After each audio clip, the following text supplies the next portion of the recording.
Hello everybody, my name is Troublmaker, this is Wargame Red Dragon, and we're in the beta, and I'm going to show off some of the units. So, our first one's going to be our command infantry, which of course is a new concept in the game. Yes, infantry that are also a command.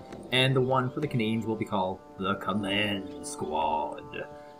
Probably a placeholder name, something real might show up. There's no such real thing as a command infantry in real life, so this is totally a prototype. But not a prototype in the game. And they can be deployed through a number of vehicles. The most popular one will probably be the CH-135. And usually what you're going to do with this, Government of Canada trademark, normally what you're going to do with this is fly this to a faraway point, drop your infantry off, and either have them creep and cancel out an enemy point, or you can have them capture a point that you need immediately. They have lots of uses. But we have other great Canadian units left here. Any Government of Canada decals? No, not in this one. And of course we have our Leopard tank, 190 pointer. I think that's slightly more expensive than Airland Battle actually. And of course we have Canadians are notorious for their supplies. Very good use of supplies here. And we also have the Canadian Cargo, which is not that common unit. And this new one, the HLVW, which, you know, it's going to carry 1,700 supplies compared to the Cargo, which only carried 500 supplies, and the Chinook, which only carried 2,500. So this guy is going to be, you know, for its price tag and value, going to be pretty good in value. Going to the infantry, not going to be too many new units here, but we have the blowpipes, which are an old unit.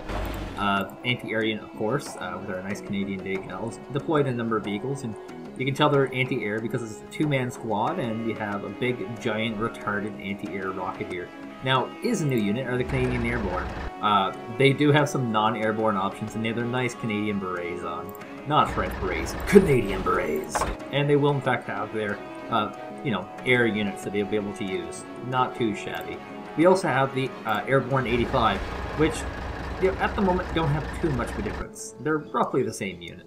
But they will be able to deploy in the ocean, which is a pretty big deal. And they also get this TH-495, which is completely a new unit, by the way. And the big difference is that these units cannot go into these vehicles. Neither can these into these. It's a really weird thing to do, but they did it.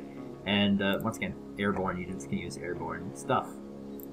We have our Canadian rifles, which are a big favorite, including the Bison Transport.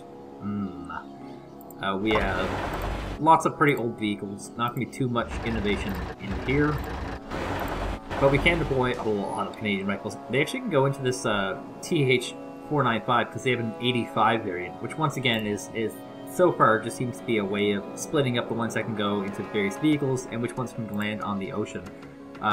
Interesting note, we have this new anti-tank infantry type here, the Erix.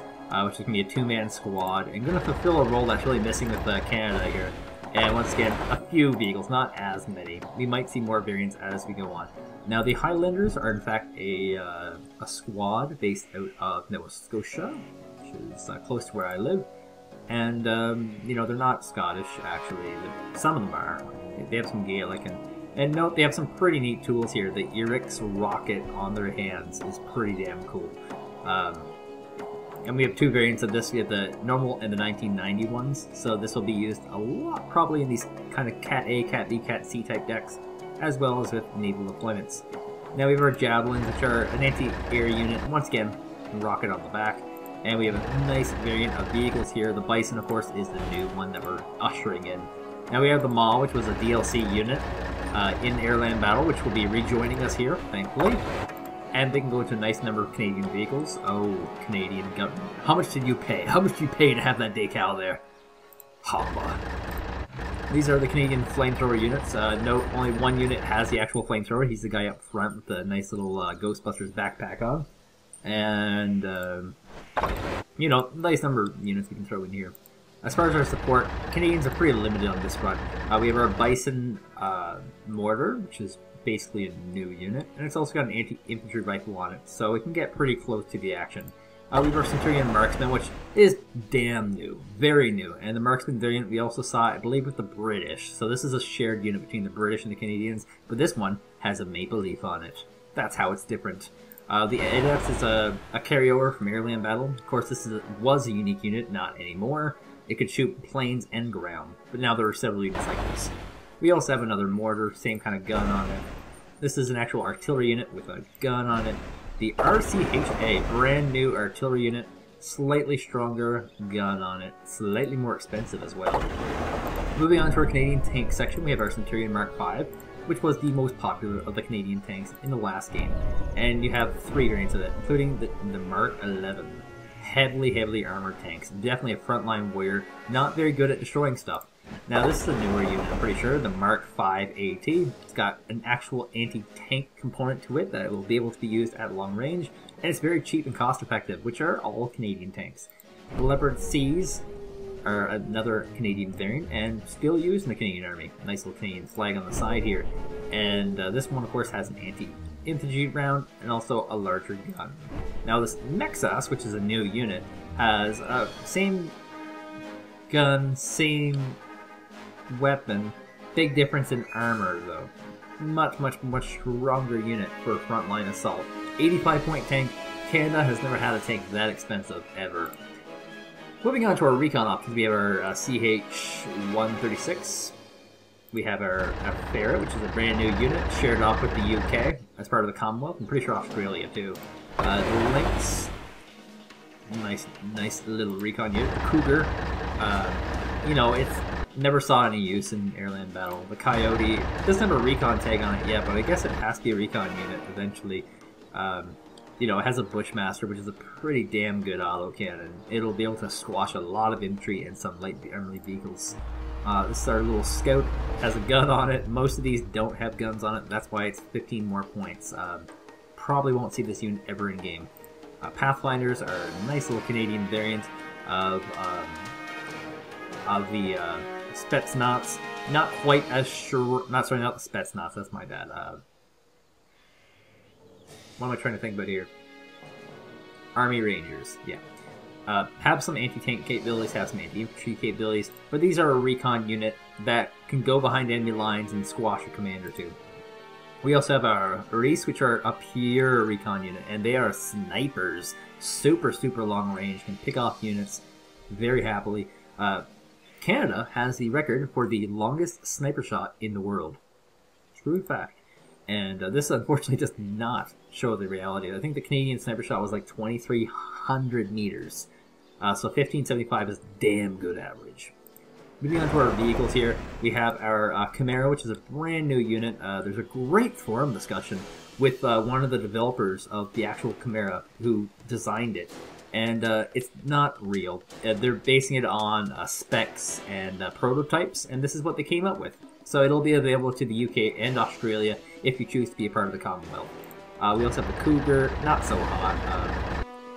You know, it picks off light infantry, but this is just not a good gun. We also have our regular Grizzly, which has an anti-infantry round, the Browning.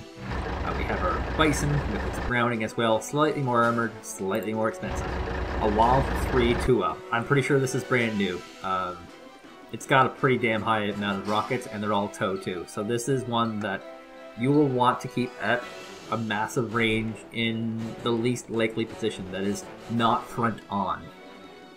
We have a few more vehicles here that are anti-tank. Canada has some decent anti-tank options, and not a lot of cheap ones, so they're all very expensive anti-tank options. Anti-infantry vehicle here.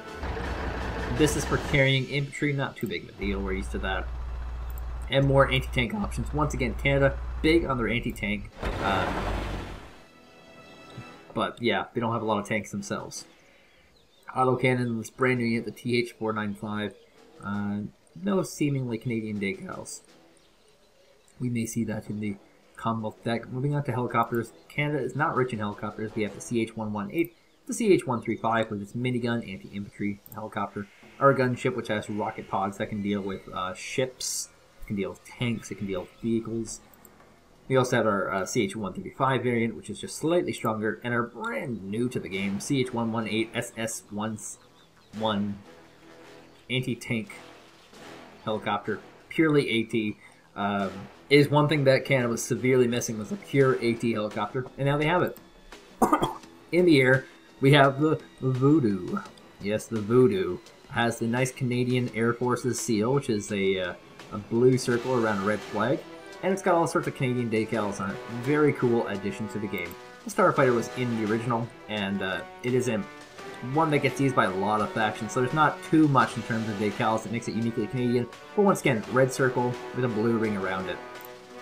Our Freedom Fighter is in play, lots of Canadian decals here, and of course the Freedom Fighter was the predominant air force for Canada. We probably have more Freedom Fighters than any other, which is ridiculous because we made the Starfighter ourselves. The Hornet, the CF-18 Hornet, is a nice little bomber. It has some anti-air options that can get used while in the bombing run. Very rare. The CF-188 Hornet, however, is a pure air superiority fighter. It has a Vulcan gun on it, so it can do gun runs. Not so good. Now this is the Electric Voodoo. It's going to supply Canada's anti-radar, and it's a brand new unit. Canada never had an anti-radar unit, so it kind of fills in that gap that Canada was missing with air-land battle. Great addition. Canada only will be very, very good because of this. Now, speaking of Canada, we have, not too much as far as the Navy. Canada is notorious for one of the worst navies in the world. So, you're going to have to play pretty damn close to being on the ground for Canada, because you're not going to see a ton of great Navy options here, which is rather unfortunate. There are going to be some units, and a lot of units, that you can combine into your Marine tab to stoke your ground-based approach. There are a lot of these that can, in fact, go on water, which is good. It's always good to have those. But Canada, much like West Germany, is going to be very, very close to the ground, not having a single naval unit. Weird, because we're a maritime country and all. Anyway, my name is Troublmaker. That was Canada, and stay tuned. I have more coming up with all the units lists.